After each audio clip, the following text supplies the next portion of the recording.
hyped up. My name's Mark Kroh. I'm a software engineer, not a motivational speaker.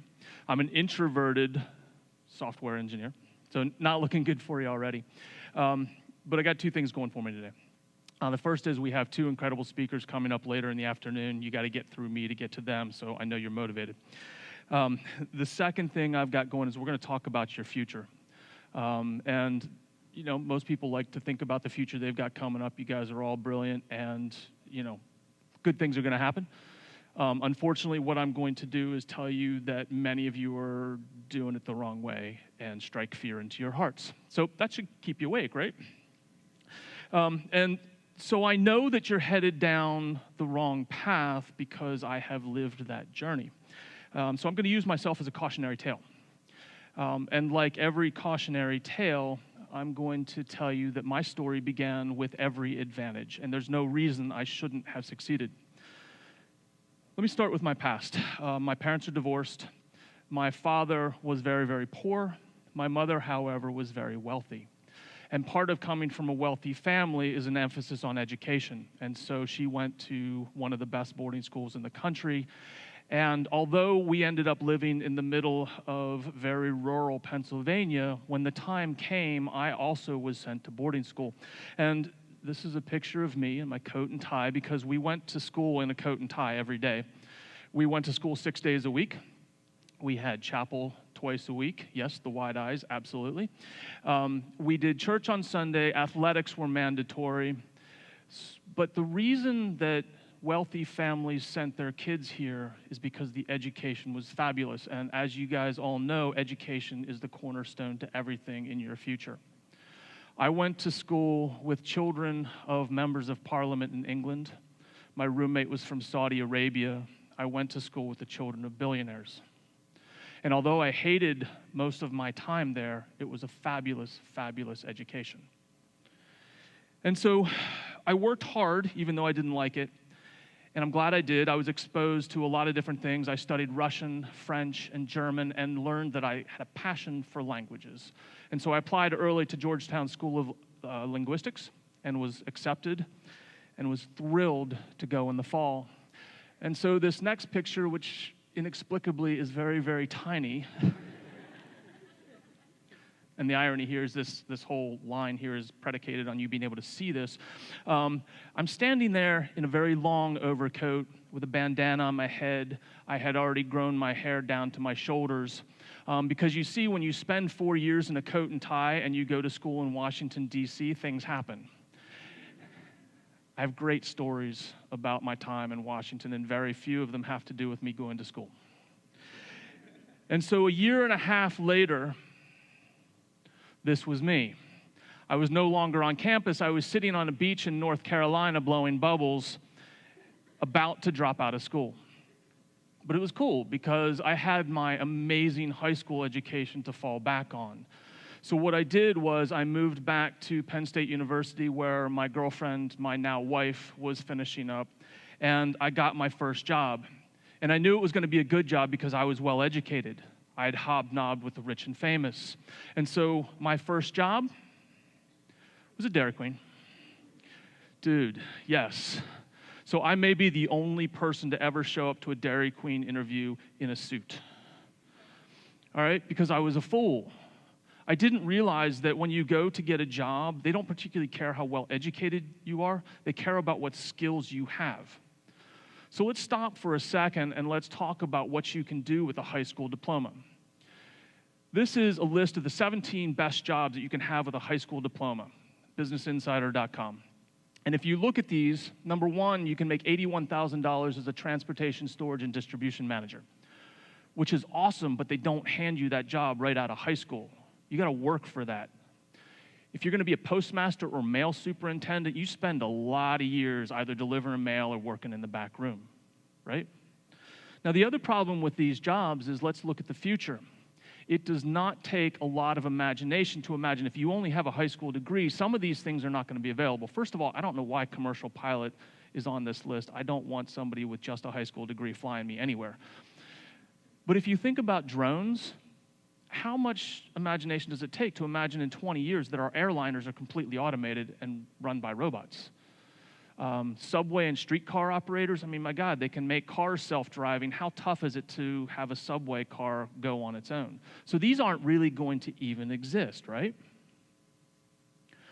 There's a myth right now, and some high schools are really doing a fabulous job trying to make a career-ready high school graduate. And I know you guys are past this, but if we think of society at large, you know, a lot of the jobs that high school grads have access to are going away. The blue-collar jobs, the military's shrinking, and so the jobs that are remaining require some more education. And so after 3 years of working in Dairy Queen and a video store, it became pretty apparent that I needed to do something else, and so college seemed to be the answer, right? My wife certainly seemed to think so. Good for her. She's like, get your butt back in school. And so I did. I was accepted at Bucknell University. And if you're not familiar with Bucknell, it's a very good school. The only reason I got in there after my miserable showing at Georgetown was because my father was a graduate, my mother was a graduate, my grandmother was a graduate, my great-uncle was a graduate. So they looked at me and said, dude, you really screwed up, but we'll give you a shot. And I was grateful for that. I worked really hard again. This time, I decided to take a different track. Bucknell's not really known for its languages, but I have a passion for history and a passion for art in addition to my passion for languages. So art history was a perfect fit. You have to be fluent in French and German. And so I was thrilled, and I worked really hard. And by the time I graduated, I had graduated with departmental honors, cum laude. I got an award for the highest GPA for my graduating class. I was a Knight Foundation fellow. In fact, if you go to the library right there, there's an awesome annotated bibliography of the art, history, and literature of the Harlem Renaissance. Check it out. So now I was ready to take the job that I knew was mine. And so I applied, and I applied, and I applied, and my first job was at the Penn State bookstore as a clerk. Now, all was not lost because I made an extra 25 cents an hour because I had my degree. All right? So, you know, I was like spinning at this point. What the hell do employers want? So here are the 10 things that they say they want. And if you look at the 5 on the left, you can get a lot of these in college. Working in a team, sure. Solving problems, that's what we do on a regular basis. Prioritizing work, I mean, you guys probably all have part-time jobs, athletics, etc. Communicating verbally, well, if you choose to, you can learn to do this, and then processing information is sort of the basis for the whole thing. So we're solid on the top 5.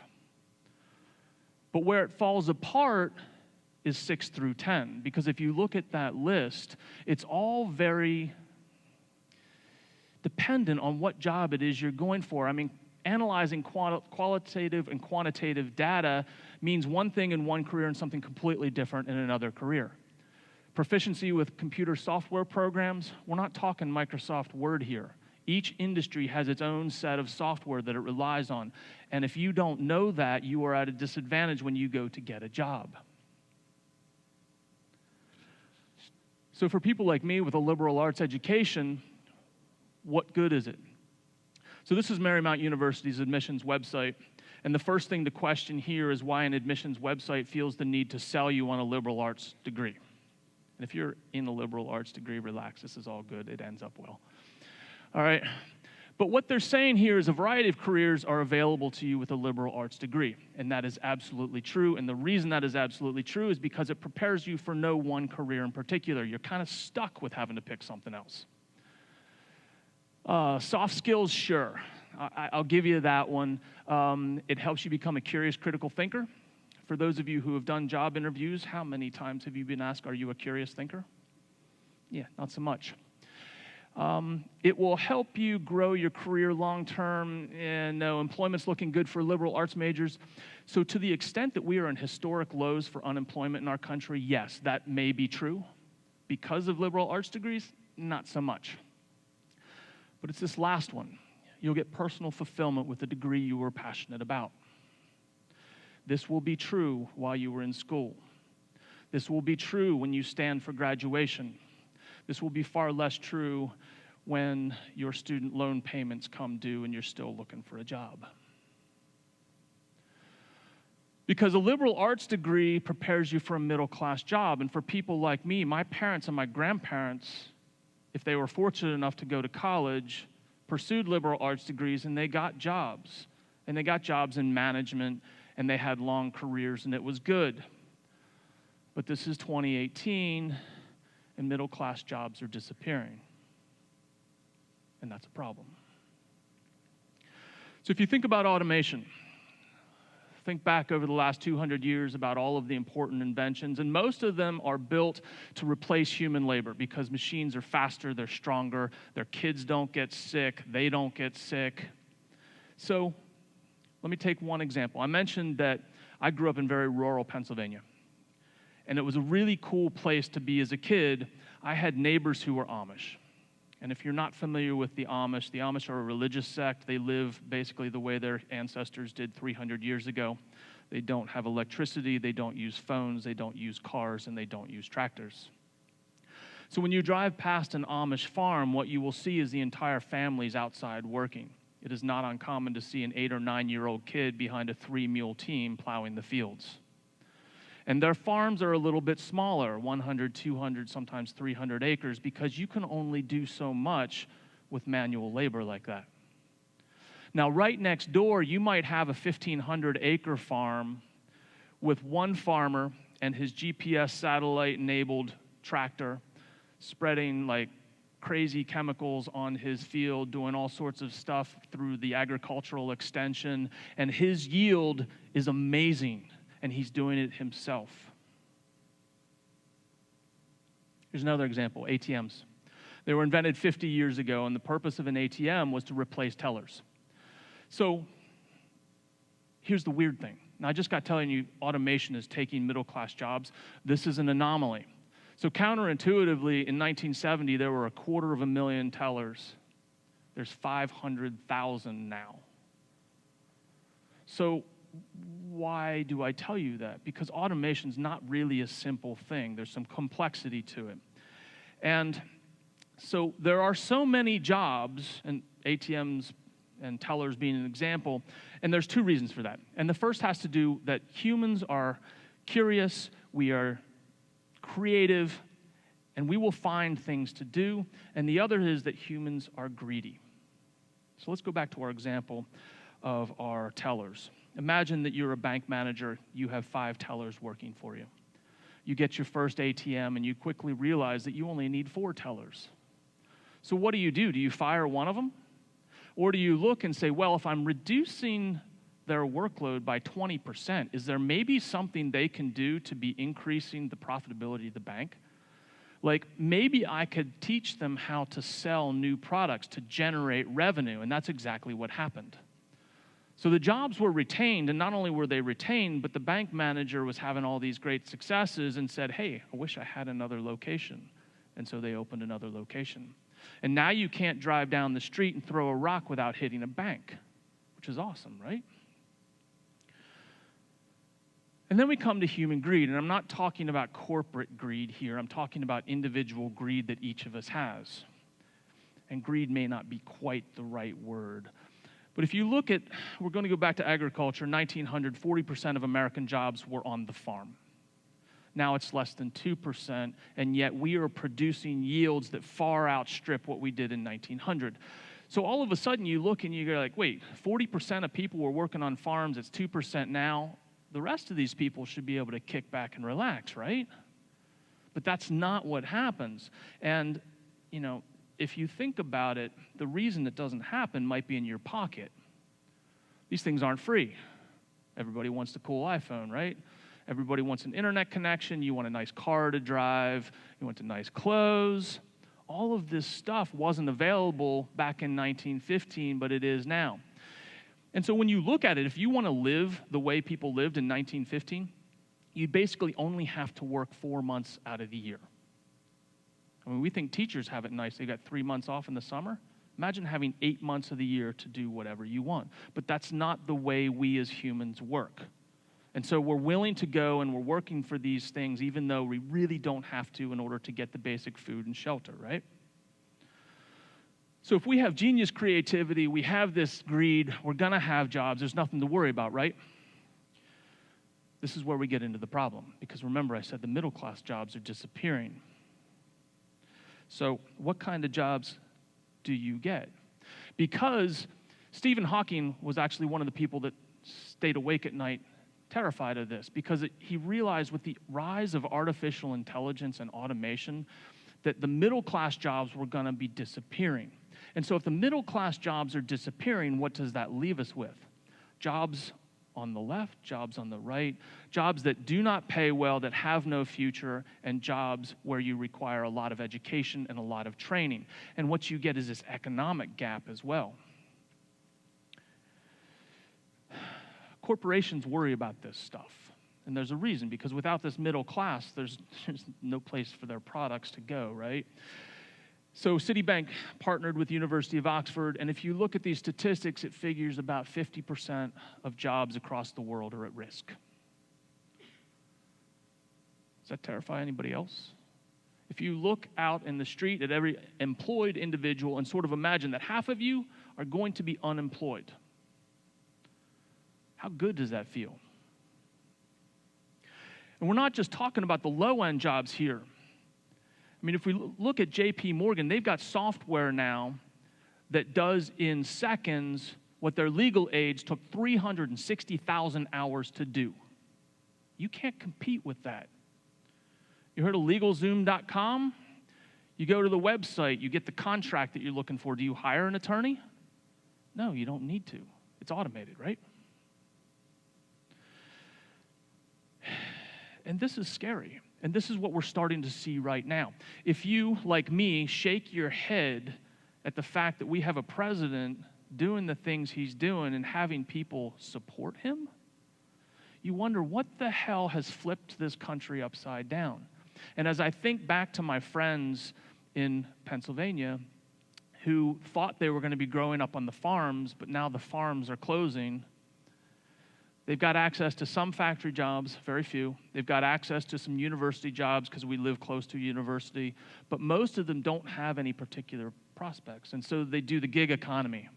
Hey, I'm going to bake 100 cupcakes, and over the weekend I'm going to go to the game and I'm going to sell them. I mean, it's that kind of stuff. And if they're just getting by, how terrified are they for their kids? And so these people are looking for the America that doesn't exist anymore. They're looking to go back to a time when they can work hard, and if they work hard enough, it's all going to be okay. But it doesn't exist anymore. Now, I'm not going to go down the rabbit hole with Trump anymore. But I am going to talk about what does this mean for you. So you guys are all in college. You've got your majors. Some of you are solid. Some of you hopefully are going, not real sure what I'm doing right now. And I just need that seed. I just need that seed of a consideration at this moment. So the first thing I want you to do is consider the field that you hope to work in, all right? And the first thing I would suggest is, like, when you're in school, try different stuff. It's a perfect time to expose yourself to ideas and situations that you had no idea might have even existed. And if you can expose yourself to lots of different things, then you've got lots of different choices. I want you to keep in mind that the jobs that are going to remain will require a mix of technical skills and a mix of human skills, communication skills, interpersonal skills. So if you can find jobs that blend those two, I would argue that you're in a really good position. And if you're doing things that you considered safe sort of traditionally, like let's say you want to be an accountant, then you look and you say, oh, CEO of Citigroup says they could be eliminating 30% of their jobs. Let me make sure that my assumptions are correct. And once you get a field, then I want you to target a job in that field. Not just sort of this nebulous, hey, I want to work in healthcare. What does that mean? All right, and so you got to think about that. Where do you want to live when you graduate? How much money is that going to take? What kind of employment opportunities are in that particular place? Because let me tell you, as much as I wouldn't mind going back and living in rural Pennsylvania, there's nothing there for me to do. Then learn the technology. Now, I mentioned earlier that learning Microsoft Word and Excel is typically not enough. Once you've identified the job you need, figure out what technologies they use and get a head start. There's lots of different ways to do that. At Red Ventures, we use Pluralsight, Udemy, Treehouse. There's lots of stuff online, so this is one of the benefits of automation and the digital world, where you can get a head start so that when you go to apply for that first job, they say, oh, great, I see you're already familiar with what we do here. Number 4, talk to an actual human. As a software engineer, this is not something we typically like to do. But as a software engineer, I also know that all of our jobs are in jeopardy if we can't do it, because the thing that sets us apart from a machine is our ability to do non-machine stuff. I went to graduate school for a brief time. I was asked to do a presentation. It was supposed to be a 45-minute presentation. It lasted about 10 minutes. I spoke so fast, I was told they couldn't understand me, but I don't know because I was so scared I don't remember. So if I can stand on the stage now and talk to you, I hope it's living proof that this kind of stuff is really important for you to learn how to do. Maybe you don't need to speak publicly, but you do need to have management skills, leadership skills, communication skills, and you need to work on them if you're not comfortable doing that. And then the last thing is expect to reinvent yourself. This is a list of some of the jobs that I have done over the last 20, 25, 30 years. And I don't suspect that the job I currently have will be the last one I have. Because the cool thing about being human is that we're constantly growing, we're constantly evolving, we're constantly learning. So don't hang on real tight to whatever fantasy you have about your first job and your lifelong career doing whatever it is. Like, be open to the fact that things change, and it's okay. In fact, it's kind of exciting if you have the right perspective.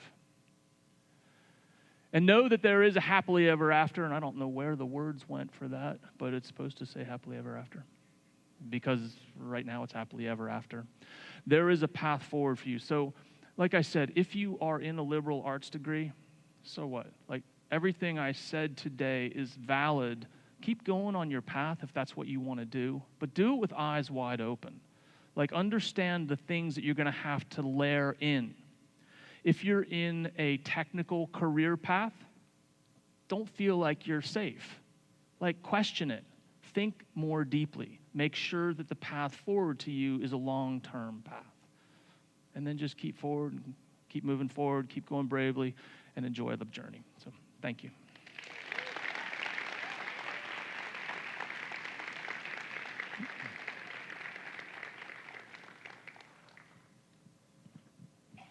Hello? Is it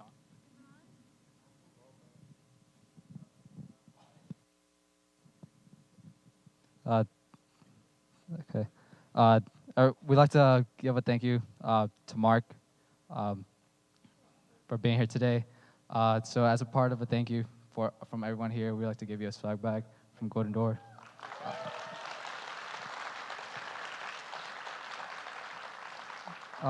So right now, everyone, just hang tight for a few moments as we transition into the grad panel.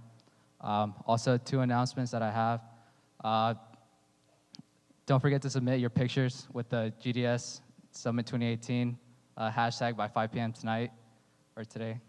And also, for the guest speakers, it'd be really nice if you guys could stay off of your phones, just for respect for the speakers.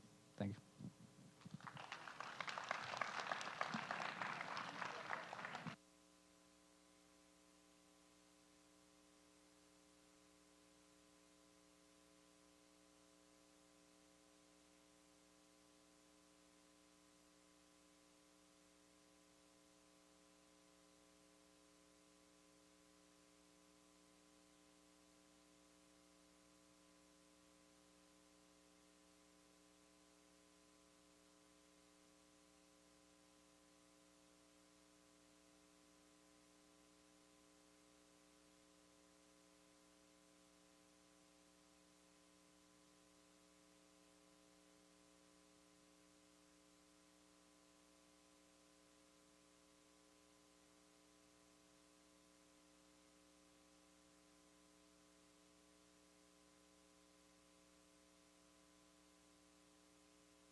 Hey guys, well, we are still getting set up. Christina has an announcement for you guys. It's something that you guys might be interested in participating in. Hi, everyone. I'm Christina. I go to Elon University. This year, Elon University is doing